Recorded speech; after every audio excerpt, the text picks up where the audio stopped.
자, 오늘 말씀의 제목은 하나님의 영을 우리에게 부어 주시리니 입니다. 이제 이사야 이 강해는 다음 주까지만 하고 마치도록 하겠습니다. 총 12번이 되는데요. 이사야를 마치고 이제 다음 주부터는 야고보서로 가겠습니다. 야고보서 기대가 큽니다. 야고보서로의 말씀을 준비하겠습니다.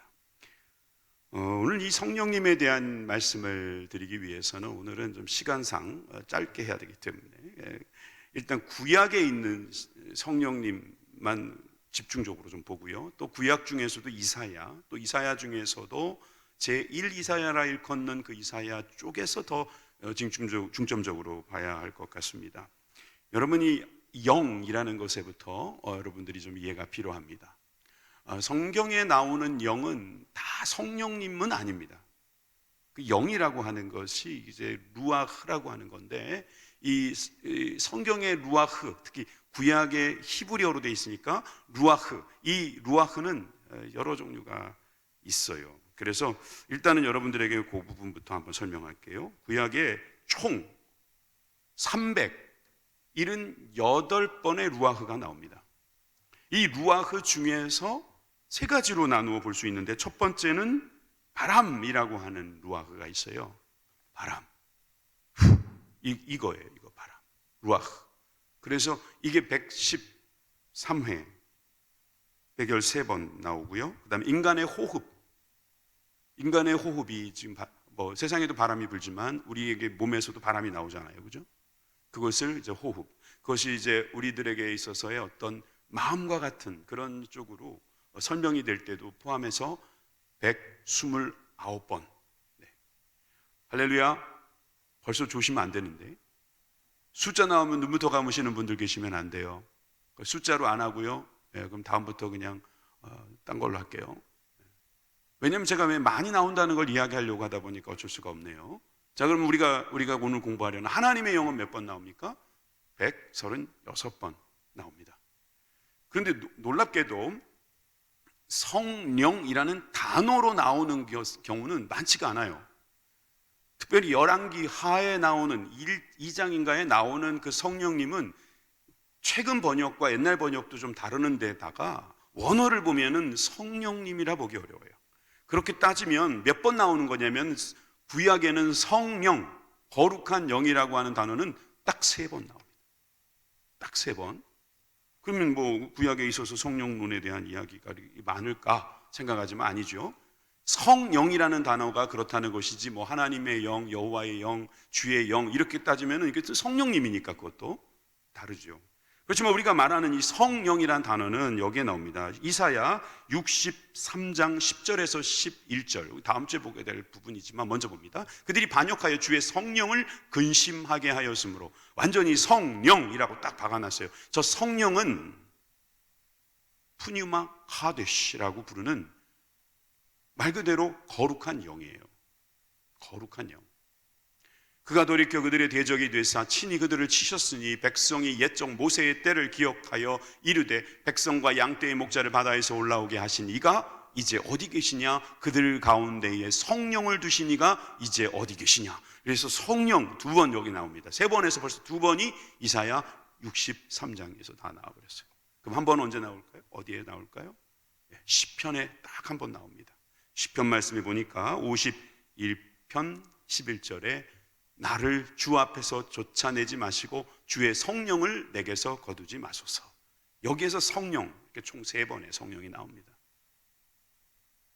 엘리사의 사건에서 나오는 성령은 그냥 하나님의 영, 푸뉴마, 영감이라고도 번역되는 그 영이니까 그것은 푸뉴마 카데시, 성령은 아니에요. 번역이 좀 그렇게 좀 의역이 된 경향이 있다, 이렇게 볼 수 있습니다. 구약에 나오는 여러 가지 영에 대해서 이야기를 지금 하고 있는데요, 제일 많이 나오는 데가 어딜 것 같아요? 구약 성경 중에서 책 이야기 중에 책으로 봤을 때 어디가 제일 많이 나올 것 같아요? 아무도 대답을 못 하시네요. 에스겔 52회. 두 번째는 어디가 많이 나올까요? 이사야 51회. 하나로 쳤어요. 이사야가 51회에 영이 나옵니다. 영. 푸뉴마, 루아흐. 사실 푸뉴마는 헬라어고요. 루아흐는 이제 히브리어라고 볼 수 있어요. 자, 서론을 조금만 더 할게요. 왜냐하면 영이라고 하는 것을 우리가 이해하기 위해서 어떤 곳에서 나오는가 이렇게 우리가 한번 찾아볼 필요가 있거든요. 편의상 선지서를 기록한 예언자와 선지서 기록 이전의 예언자를 구분해서 한번 볼게요. 우리가 선지서를 기록해서 이사야부터 쭉 나가잖아요. 보면 아모스, 호세아, 요엘, 이사야에서 쭉 나가는 저 사람들은 다 문서를 기록한, 그래서 선지서를 기록한 선지자 예언자들입니다. 그러나 우리가 알고 있는 예언자 중에 누가 있어요? 엘리야, 엘리사. 그 사람들은 어디에 있겠어요? 아모스, 호세아보다 앞에 있는 사람이에요. 북이스라엘에서 사역했던 분들이죠. 예, 그분들은 사실상 이 영에 대해서 여러 번 이야기가 있었어요. 자, 그리고 또 문서 이후의 선지자들, 지금 이사야도 이야기했지만 이사야 말고도 많은 사람들이 있었습니다. 그런데 문서 이전의 이야기부터 좀 해볼게요. 그러니까 선지서 이전에 활동했던 사람들은 성령을 받았느냐? 예, 받았어요. 성령님이 필요했는데 받아 있었어요. 지금 우리가 학문적으로 이야기합니다. 영을 받았어요. 그 영을 받아서 사역한 사람들을 두 가지로 나눕니다. 카리스마적 지도자, 그리고 예언자의 무리, 이렇게 봅니다. 그러면 카리스마적 지도자들은 어떤 분입니까? 발람, 운니엘, 그 다음에 기드온, 입다, 삼손, 사울, 다윗, 이런 사람들입니다. 물론 나단이나 갓, 엘리야, 엘리사까지 포함하면 사실은 선지서 이전에 많은 사람들이 여호와의 영을 입었어요. 이따가 설명할 요셉 같은 경우도 하나님의 영을 받은 사람이죠. 이런 분들이 사실은 영을 받아가지고 일을 할 때 하나님께서 주시는 능력으로 받은 거예요. 하나님이 주시는 선물로 받은 거예요. 엘리야 같은 경우는 하나님의 영을 받고 활동을 했는데 엘리사가 그걸 2배로 달라고 말하죠. 2배로. 이 2배로 달라고 하는 것은 단순히 그냥 많이 주세요라는 의미라기보단 더 정확하게 말하면 나는 당신의 장자가 되고 싶어요, 이런 뜻입니다.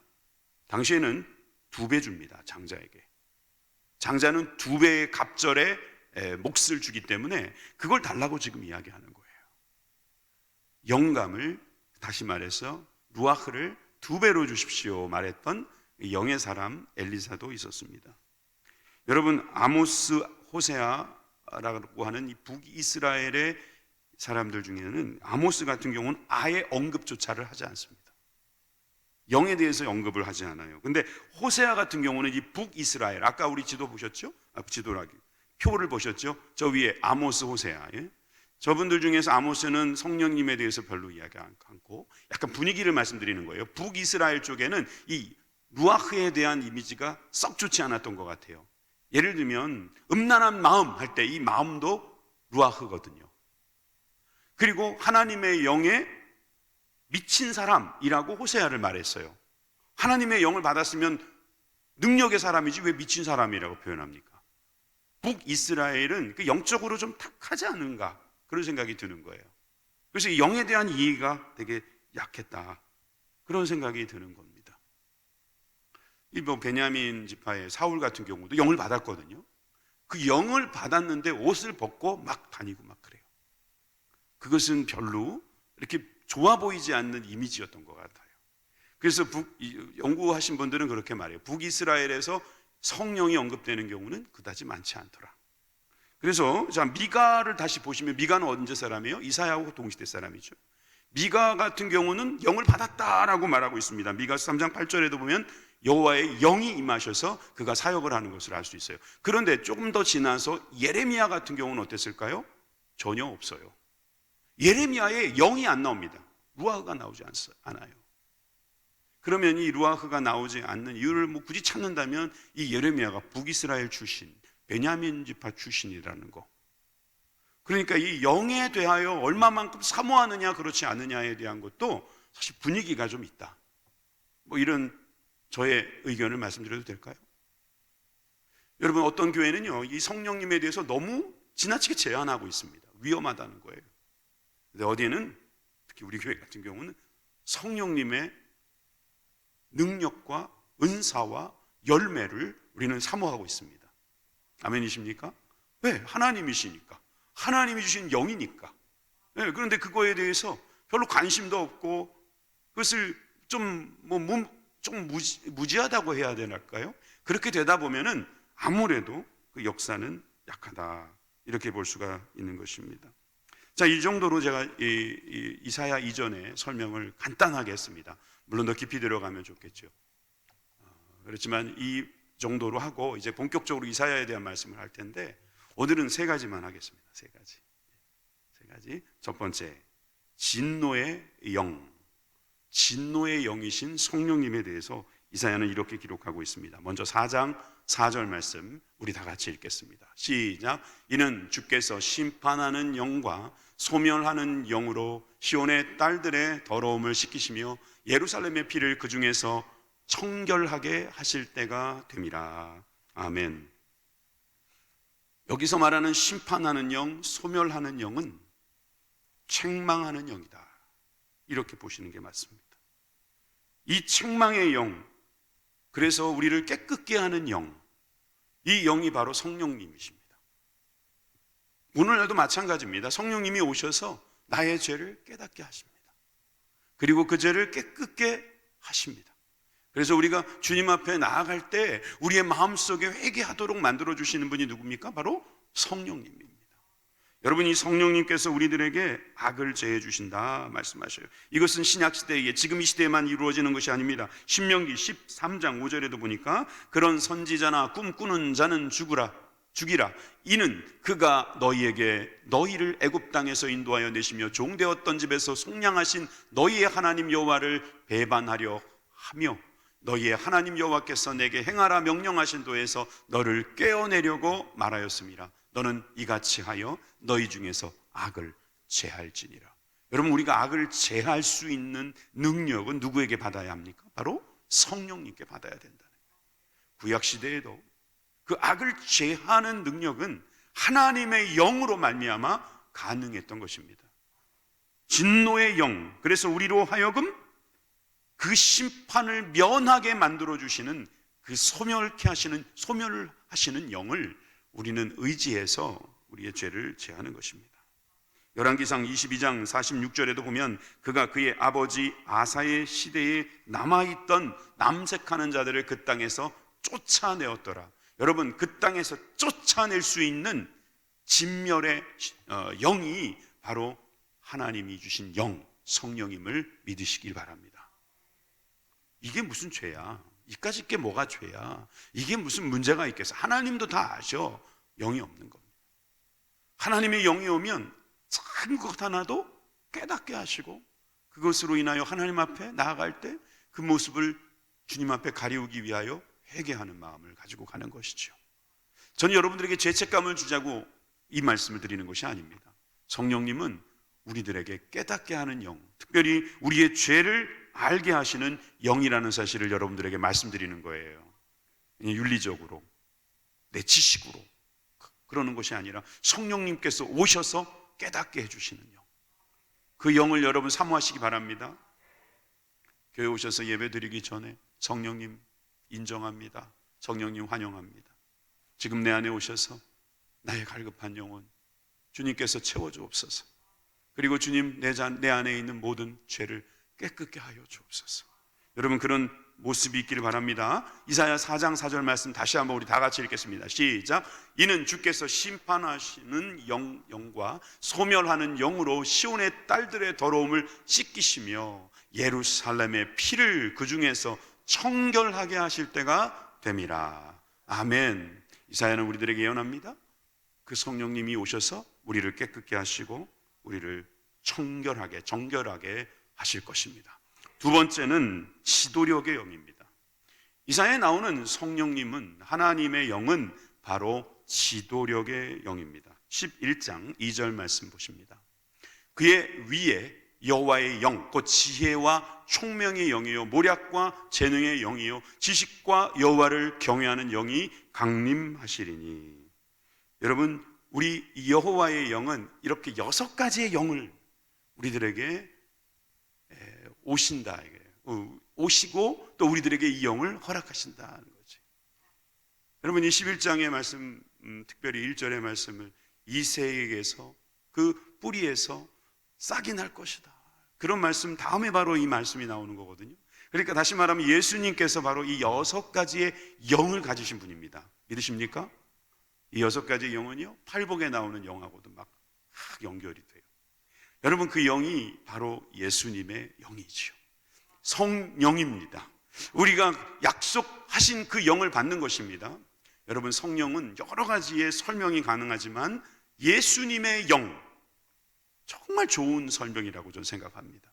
예수님께서 우리에게 약속하신 영, 보혜사, 다른 보혜사 예수님 대신에 오셔서 도와주시는 영, 그 영이 바로 이 6가지의 능력을 가지신 분인 것을 여러분 깨달으시기 바랍니다. 첫 번째로 지혜와 총명의 영에 대해서 한번 보도록 하겠습니다. 11장 2절에 나오는 지혜와 총명의 영. 자, 42장 1절의 말씀을 제가 읽겠습니다. 내가 붙드는 나의 종, 내 마음에 기뻐하는 자, 곧 내가 택한 사람을 보라. 내가 나의 영을 그에게 주었은즉 그가 이방의 정의를 베풀리라. 이제 반복이 되는 부분이 있어요. 고난받는 그 주의 종, 하나님의 종은 기뻐하는 분이었다, 택함 받은 분이었다. 그런데 마지막에 뭐라고 됐습니까? 주님의 영을 받은 사람이다. 성령님께서는 우리 예수님으로 인하여 그 역사가 일어나고 있다는 거예요. 사실 예수님께서 잉태될 때도 성령님으로 잉태된 거죠. 그죠? 성령님께 이끌려서 그 광야로 가시고 성령님께 이끌려서 그 모든 사역을 이끌어 가시는 거예요. 그렇다고 성령님께서 예수님보다 위에 있는 것이냐? 그건 아니고요. 서로 협력하고 있는 관계. 예. 그래서 우리 성령님께서 주시는 그 능력은 말입니다. 여기서 보니까 지혜와 총명의 영이라고 그랬어요. 이 지혜, 여러분, 이 지혜와 총명의 영이 우리들 가운데 또 부어질 것을 믿으시기 바랍니다. 자, 민수기 11장 25절에 보니까 70장로가 나옵니다.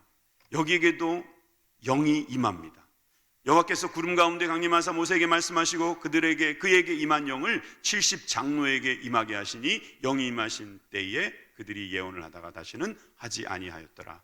여러분, 70명의 장로들이 성령을 받아가지고 일하는 거예요. 교회도 마찬가지입니다. 우리가 영을 받아서 일을 하는 것입니다. 영 없이 하다 보면 우리가 우리 일하는 거예요. 우리 일하는 거라고요. 목회도 자기 일이 될 수 있어요. 하나님의 일이 되려면 성령님을 받아야 합니다. 성령님께서 역사해 주실 때 가능한 거예요. 제가 그렇지 않은 케이스를 한번 설명해 보겠습니다. 여러분, 사울을 아시죠? 사울도 성령을 받은 사람이에요. 볼까요? 사무엘상 10장 10절입니다. 그들이 산에 이를 때에 선지자의 무리가 그를 영접하고 하나님의 영이 사울에게 크게 임함으로 그가 그들 중에 예언을 하니. 여러분, 사울에게도 영이 임하니까 예언자처럼 막 예언을 하는 거예요. 그래서 사울이 예언자더냐 이런 말이 막 나오죠.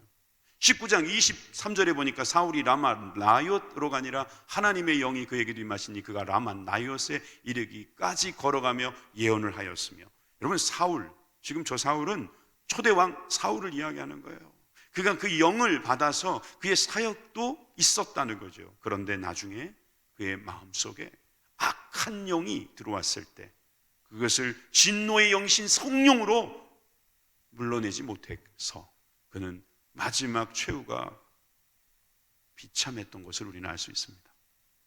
그런데 그 다음 왕 다윗은 어떻습니까? 다윗도 하나님의 영을 받은 사람이죠. 제가 보여드립니다. 사무엘상 16장 13절입니다. 사무엘이 기름 뿔 병을 가져다가 그의 형제 중에 그에게 부었더니 이날 이후로 다윗이 여호와의 영에게 크게 감동되니라. 사무엘이 떠나서 라마로 가니라. 여러분, 다윗이 하나님의 영을 받으니까 하나님의 일을 하는 거예요. 여러분, 하나님의 영을 받으시기를 주님의 이름으로 축원합니다. 이런 말을 하시는 분이 있어요. 성령을 의식만 해도 강력해진다. 저는 여기에 동의합니다. 우리가 오늘 하루를 살면서 성령님을 언제 의식하셨습니까? 성령님을 의식하지 않으면 성령님이 일하시는지도 모를 수 있어요. 그러니까 성령님을 의식하는 게 되게 중요한 거예요. 여러분 집에 뭐 제가 갔다고 합시다. 저를 의식하지 않을 수도 있습니다. 그럼 마음대로 막 하실 수 있습니다. 자존심 상할 겁니다. 그리고 저는 더 이상 뭘 하고 싶어도 할 마음도 안 나고 할 필요도 없다는 생각이 들 겁니다. 여러분, 우리가 주님을 의식만 해도요, 주님을 의지하기만 하면요, 여러분 주님을 의뢰하면은요, 우리 주님께서 우리를 도와주십니다. 그런데 여러분, 우리가 자꾸 성령님을 의식하지 않고 무시하고 있다는 거예요. 여러분, 다윗은 성령님을 의지하면서 살아갔어요. 그러니까 때로는 어려운 일이 닥쳤어요. 그래도 그 영이 떠나질 않아요. 그런데 다른 이런 카리스마적 지도자들은요, 잠깐 영이 임했다가 그냥 떠나가시는 거예요. 왜 그랬을까요? 의식하지 않으니까, 의지하지 않으니까.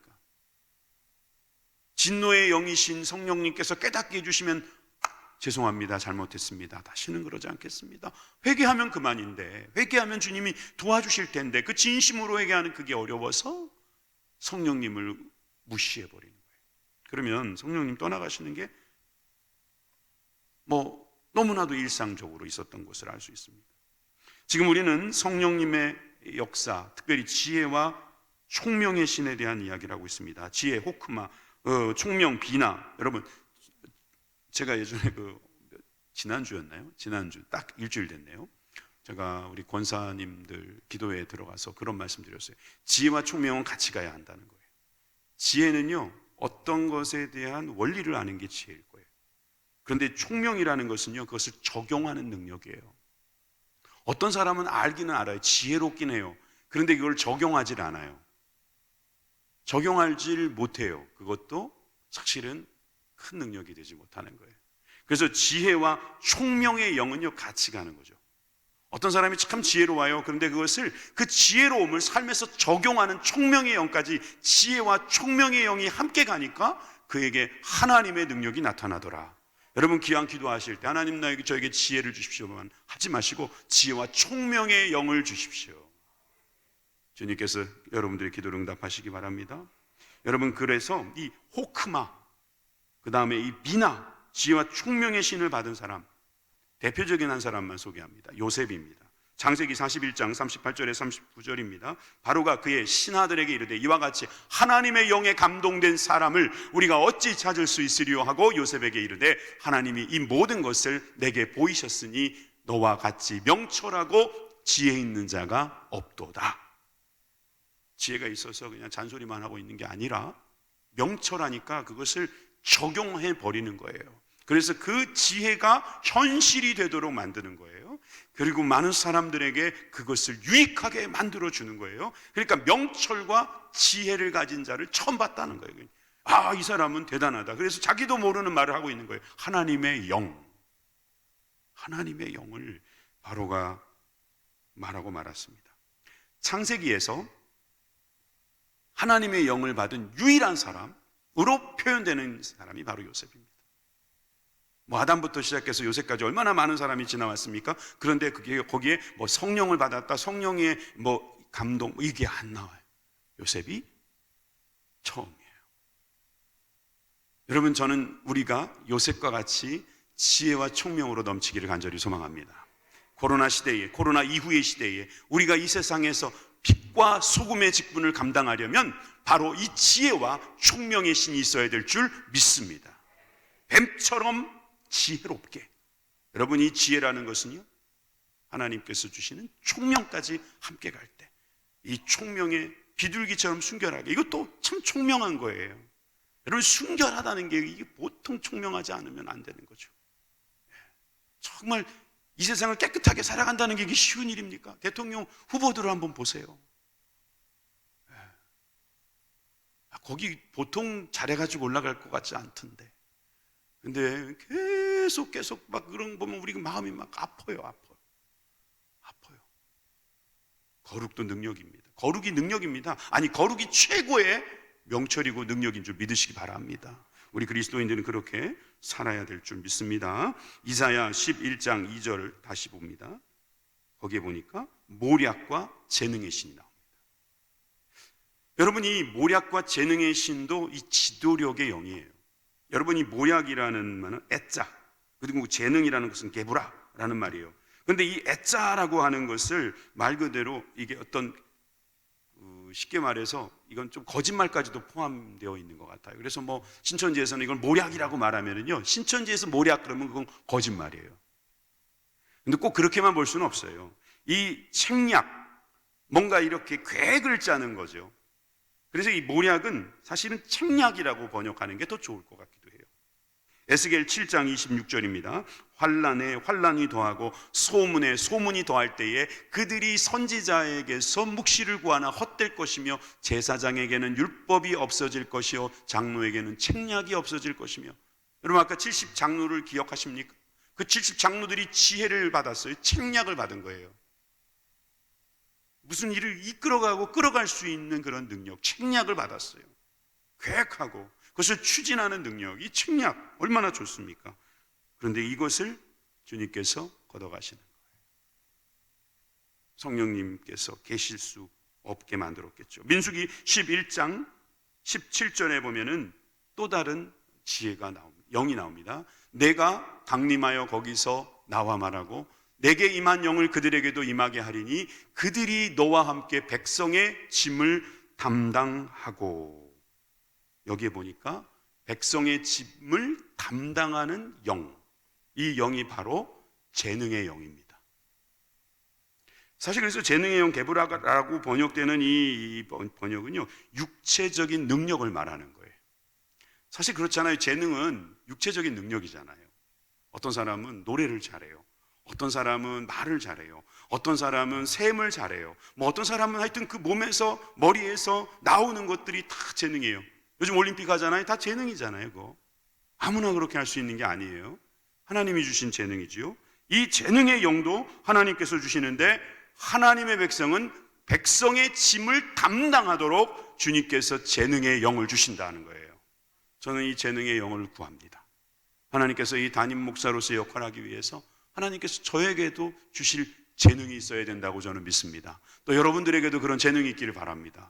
여러분 그 재능을 가지고 승리하시기 바랍니다. 요즘 젊은이들에게는 많은 재능이 필요합니다. 남들이 하는 그 재능만 쫓아가서는 안 됩니다. 하나님의 영을 받고 남들은 할 수 없는 그 재능을 가지고 하나님의 사역에 크게 쓰임받는 하나님의 귀한 종들 다 되시기를 바랍니다. 지금 지도력의 영을 이야기하고 있습니다.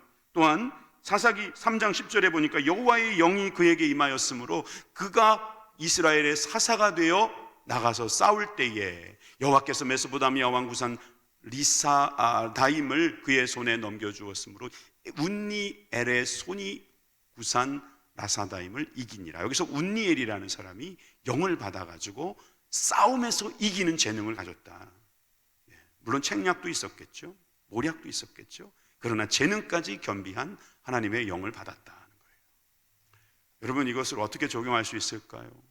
여러분 우리가 이 세상에 나가서 살면서 우리 재능이 필요할 때가 있습니다. 우리 몸이 가야 하는 곳이 있습니다. 그럴 때 성령님을 의식하시라고요. 성령님 나를 도와주세요.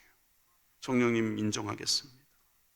여러분 그렇게 말하고 성령님께서 붙들어 주실 것을 믿고 나가십시오. 그러면 주님께서 여러분들에게 그 영을 부어주실 줄 믿습니다. 또 세 번째, 지식과 여호와를 경외하는 영이 있다 그랬어요. 지식은 다트라고 번역하고 또 경외라는 말은 이르아트라고 합니다. 자, 그런데 이 다트에 대한 설명을 하기 위해서는 하나님의 영이 우리 가운데 지식으로 오신다는 것을 우리가 깨달아야 하는 것입니다.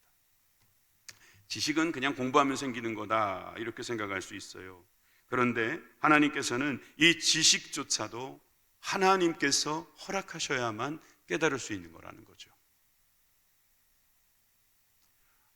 지식을 우리가 많이 얻기 위해서 책도 보고 또 여러 가지 노력도 하지만 그조차도 아무에게나 허락되는 것은 아닌 것 같아요. 책을 읽어보세요. 지식이 아무나 생기는 게 아닙니다. 그럼 오래 살면 지식이 저절로 생깁니까? 또 그것도 아닌 것 같아요. 여러분 지식도 하나님이 주시는 지식이 있기를 바랍니다. 특별히 성경에서 말하는 지식은 하나님을 경외하는 거잖아요. 그래서 보면 지식과 여호와를 경외하는 것을 또 이야기합니다. 사무엘하 23장 2절에서 3절 말씀 보니까 여호와의 영이 나를 통하여 말씀하시며 그의 말씀이 내 혀에 있도다. 이스라엘의 하나님이 말씀하시며 이스라엘의 반석이 내게 이르리니 사람을 공의로 다스리는 자, 하나님을 경외함으로 다스리는 자. 요즘 우리가 대통령을 위해서 기도할 때 뭐라고 기도해요? 하나님을 경외하는 자가 되게 해주십시오. 이게 지혜입니다. 이게 지식이고요. 이게 바로 하나님이 주실 때 가능한 영입니다. 여러분, 이 영은 내가 받겠다고 막 우겨가지고 되는 게 아니에요. 하나님이 주셔야만 되는 것입니다. 여러분, 하나님께서 도와주셔야만 되는 거예요. 여러분, 솔로몬은 영을 받았습니까? 못 받았습니까? 성경을 읽어보면 솔로몬에게 영이 주어졌다는 표현이 없어요. 그런 지혜로웠잖아요. 그런 지식도 있었잖아요. 그런데 그거를 영을 받았다 이렇게는 안 돼 있어요. 참 희한하죠? 여호와의 영이 기드온에게 나타납니다. 사사기 6장 34절입니다. 여호와의 영이 기드온에게 임하시니 기드온이 나팔을 불매 아비에셀이 그의 뒤를 따라 부름을 받으니라. 여기에 임하시니라는 표현을 한번 눈여겨보겠습니다. 이건 라바시라고 하는 단어를 쓰는데요, 옷을 입다 이런 표현이라는 거예요. 여호와의 영이 옷 입은 것처럼 입혔다. 그래서 이 옷이 그 안에 있는 것을 주장하는 거예요. 그런 표현이 되는 거예요. 영을 받아서 그 영이 그 사람을 움직이는, 그래서 라바시라고 하는 것은 그 사람이 바뀌는 것을 의미합니다. 옷을 입은 것처럼 제가 옷을 이렇게 바꾸니까 깔끔하네. 근데 제가 만약에 잠바 같은 거 입으면 일을 하네 이렇게 생각하지 않겠어요? 제가 운동복을 입었으면 운동하는구나 이렇게 생각할 것이고요. 그만큼 옷이라고 하는 것은 덮어주는 것이고 그 일을 하는 것을 보여주는 것이죠. 그래서 이 라바시라는 단어를 쓰는데요, 같이 임했다라는 말이 또 나오는 게 바로 삼손입니다. 삼손. 자, 14장 6절입니다. 여호와의 영이 삼손에게 강하게 임하니, 같은 임하니인데 원어를 보면, 히브리어를 보면은 짤라흐라고 돼 있어요. 짤라흐. 이것은 어떤 뜻이냐면 꿰뚫고 들어가다 이런 뜻이에요. 하나님의 영이 그를 꿰뚫고 들어가서 그에게 상상할 수 없는 능력이 나타나는 거죠. 근데 하나님의 영이 떠나면 꿰뚫고 들어갔던 것이 나왔기 때문인지 그 영이 떠난 상태에서는 그가 나타나지 않는 거예요. 같은 임하는 것도요, 옷을 입은 것처럼 덮어주는 게 있고요, 꿰뚫고 지나가는 것들이 있더라 하는 것을 오늘 한번 눈여겨보면 좋겠습니다. 자, 저는 두 번째가 좀 길었습니다. 지도력의 영이 바로 하나님의 영입니다. 여러분, 예수님께서 지도력의 영을 가지고 이 땅에 오셨어요. 그랬잖아요. 6개의 영, 그죠? 그 영에 대한 설명을 좀 전에 드렸는데 이 모든 영을 주님이 받으신 거예요. 그런데 이 받으신 여호와의 영이 임하신 그분, 우리 예수님께서 얼마나 아름다운 사역을 하셨습니까? 그 영이 바로 우리들에게도 임한 줄 믿습니다. 우리 내면의 변화가 있습니다. 우리를 꿰뚫는 변화가 있습니다. 그러므로 말미암아 우리가 성령님께서 우리를 도와주시는 그런 능력이 있습니다. 어떤 사람은요, 성령이 임했는데 조용히 임하는 사람이 있어요. 또 어떤 사람은 성령이 임하니까 아주 큰 변화가 있는 사람도 있어요. 그렇지만 다 하나님의 영이라면 상관없어요. 기드온처럼 영을 받는 사람도 있고 삼손처럼 받는 사람도 있는 거예요. 사울처럼만 되지 마십시다. 하나님의 영을 받고 그 영으로 말미암아 주의 일에 힘쓰는 저와 여러분들이 되길 바랍니다. 자, 마지막 세 번째는 간단합니다. 창조의 영입니다. 다른 말로 회복의 영입니다. 오늘 읽은 본문인데요, 자, 23장 15절에 보니까 마침내 위에서부터 영을 우리에게 부어 주리니 광야가 아름다운 밭이 되며 아름다운 밭을 숲으로 여기게 되리라 그랬어요. 이 마침내라는 것은 그 언젠가를 말하는 거잖아요. 그 언젠가가 주님이 오실 그때를 이야기하는 것일 수도 있어요. 성령이 오시는 그날을 말하는 것도 돼요. 여러분들에게 성령이 임할 때, 그것도 마침내 그 내게 주신 그 영이 임할 때 여러분 우리에게 부어준다고 말했어요. 부어준다. 알아라고 하는 말이거든요. 부어준다. 이 물을 붓는다 아시죠? 부어주는 거예요. 이 부어준다는 것은 부어주는 사람이 있기 때문에 가능한 거라서 이 말은 부어주심을 받는다, 수동태로 보는 게 맞습니다. 다시 말씀드리지만 성령은 내가 받겠다고 해서 받는 게 아니라 하나님께서 주신다고 할 때 가능한 것입니다. 그러므로 우리가 어떤 것에 대한 대상, 보상으로 받는 것이 아니라 성령님은 오직 하나님의 주권으로 인해서 우리에게 부어지는 거예요. 준비가 되면 되는 거예요. 준비가 되면 예수님이 말씀하셨잖아요. 좋은 것 주지 않겠는가? 구하면 주신다고 하셨으니까. 여러분, 우리는 구할 뿐입니다. 그리고 주시는 것은 하나님이십니다. 성령을 내가 받았다라고 말할 때는 하나님이 주셨기 때문에 받은 거예요. 근데 그것이 바로 부어줬다 이런 뜻이라고요. 부어줬다. 자, 그런데 이 부어줬다는 이 아라라는 말이 이사야 53장 12절에서도 한번 쓰여요. 한번 볼까요? 그러므로 내가 그에게 종기한 자와 함께 몫을 받게 하며 강한 자와 함께 탈취한 것을 나누게 하리니 이는 그가 자기 영혼을 버려 사망에 이르게 하며, 예수님께서 버렸다 이래요. 예수님에 대한 예언 아닙니까? 사망에 이르게 하며 범죄자 중 하나로 헤아림을 받았음이니라. 그러나 그가 많은 사람의 죄를 담당하며 범죄자를 위하여 기도하였느니라.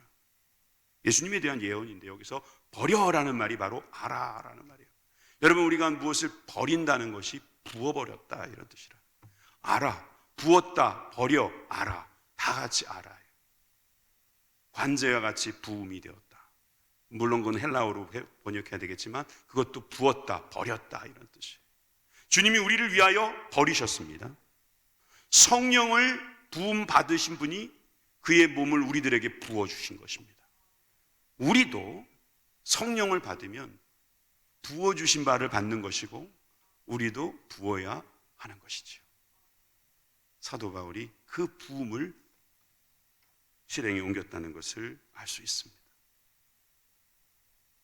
좀 전에 그 구역장 예배 때, 구역장 우리 성경 공부 때 여러분들이 받아들임에 대해서 한 번 더 복습하셨을 텐데 정말 이거 받아들이는 게 쉬운 게 아니에요. 하나님의 영이 임하셔야지만 우리 가운데 믿음과 순종이 있는 거고 자신을 깨뜨릴 수 있는 은혜가 있는 능력이 있는 것이죠. 여러분, 목회자나 리더는 이것이 없으면 안 되는 거예요. 그래서 저는 그걸 구하고 여러분들도 그것을 구하여 얻는, 주님이 부어주시고 우리도 붓고 이 두 가지가 가능한 그런 성령을 받으시길 주님의 이름으로 축원합니다. 자, 우리 16절 17절을 우리 한 번 더 읽어야겠죠. 그때에 정의가 광야에 거하며 공의가 아름다운 밭에 거하리니 공의의 열매는 화평이요 공의의 결과는 영원한 평안과 안전이라. 아멘. 성령님이 임하시면요 정의와 공의가 넘치게 되는 거예요. 성령이 부어진 바 되면은요 그 사람의 내면이 바뀌고요 그 마음속에 정의와 공의가 가득함으로 말미암아 평안함이 넘치는 거예요. 안전함이 넘치는 거예요. 주님의 역사가 우리 가운데 있음을 믿으시기 바랍니다.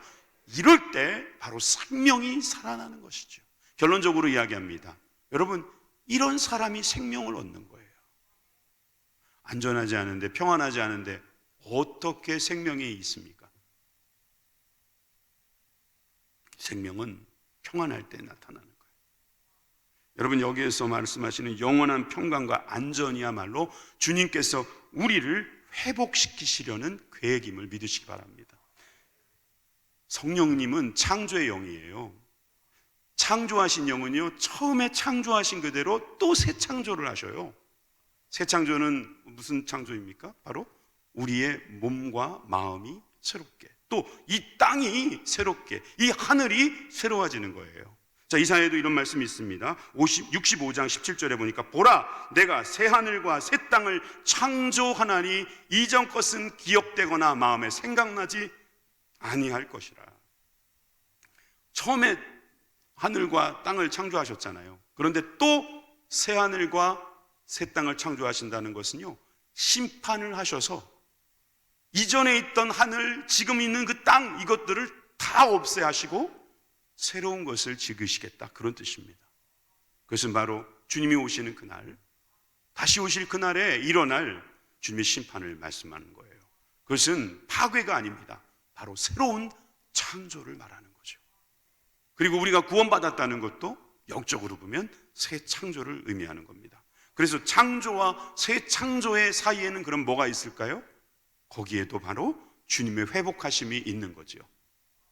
뭐 그것을 어떤 사람은 진화라고 말할지 모릅니다. 아니요, 진화라고만 말할 것이 아니에요. 우리가 살아가도록 주님이 주시는 생명을 말하는 것입니다. 나는 뭐 죽어야지만 뭐 복을 받는다, 이게 아니고 살아있는 동안에도 성령님께서 우리를 더욱더 생명으로 채워주실 것을 믿는 것입니다. 이게 어떻게 가능합니까? 바로 성령님이 계셔서 가능한 것입니다.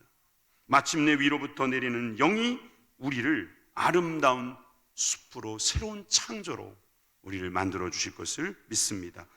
요한계시록 21장의 1절의 말씀도 그래서 바로 이사야의 말씀을 이어받은 것이죠.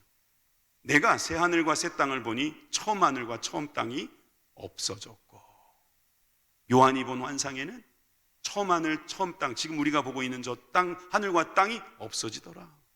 그리고 새 하늘과 새 땅이 있다, 바다도 있지 않더라. 그러면서 주님께서 새로운 창조를 해주실 것을 그는 믿고 있는 것이죠. 그 모든 것이 바로 창조의 영이신 성령님이 하신다는 거예요. 자, 이사야를 한번 정리해 봅니다. 루아흐로 정리해 볼게요. 다음 주 건 빼놓고 오늘 말씀의 결론은 성령님, 즉 루아흐 카데시, 거룩한 영은 하나님의 영인데 우리를 책망하시는 영입니다. 그래서 진노의 영이라는 사실을 우리가 꼭 기억하고 우리의 죄를 성령님에 의지하여 씻어내야 합니다. 믿으십니까? 깨닫게 하시면 여러분들이 그곳에 순종하시고, 거기에 순종하실 때 하나님의 거룩한 회복이 있기를 바랍니다. 두 번째, 지도력의 영이 있다는 거예요. 예수님 받으신 그 영 우리들에게도 허락하십니다. 이 세상 살아갈 때에 이 지도력의 영을 받는 저와 여러분들이 되시기 바랍니다. 그 지도력의 영으로 우리를 변화시키는 예수님을 의지하시기 바랍니다. 그리고 마지막 창조의 영, 이것은 회복의 영입니다. 처음 창조하신 주님께서 새 창조도 해주실 것을 믿고, 그것이 바로 구원받은 우리들에게 일어난 일이고 성령님이 계시기에 가능했다는 사실을 믿고 살아가는 저와 여러분들이 되길 주님의 이름으로 축원합니다. 그러니까 여러분, 이렇게 하면 돼요. 성령님이 하실 일을 내가 하지 않으면 돼요. 성령님이 하실, 진노하시는 일은 성령님이 진노하시고요, 지도력을 가지고 나를 가르쳐 주실 분은 성령님이니까 주님이 나를 가르쳐 주세요, 그러는 거예요. 저는 제 힘으로 창조될 수 없습니다. 새 창조는 제가 할 수 없습니다. 성령님보다 앞서지 않는 거예요. 성령님만 의지하고 가는 저와 여러분들이 되기 바랍니다. 기도하겠습니다.